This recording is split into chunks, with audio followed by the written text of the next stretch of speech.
मुंह और खुर की बीमारियां सिर्फ जानवरों को नहीं इंसानों को भी होती हैं। जहां उनका कदम उठता है मुल्क के खिलाफ उठता है, उनका मुंह जब खुलता है तो गालियां ही निकलती हैं। वज़ीर आला पंजाब मरियम नवाज फट पड़ी। लाइफ स्टॉक कार्ड के इजरा की तकरीब से खिताब में बोली कि हम जानवरों की बीमारियों के इलाज के साथ सियासी जमातों को जो बीमारियां लाहक है उनका भी इलाज किया करते हैं। फुट एंड माउथ डिजीज़ की बात की, ये सिर्फ जानवरों को नहीं होती, ये इंसानों को भी होती है।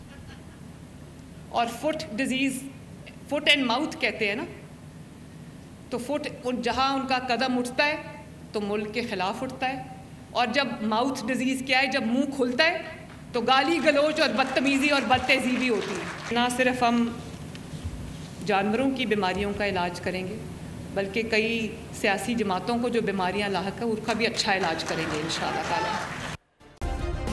सब्सक्राइब करें और बेल दबाएं ताकि कोई खबर रह न जाए।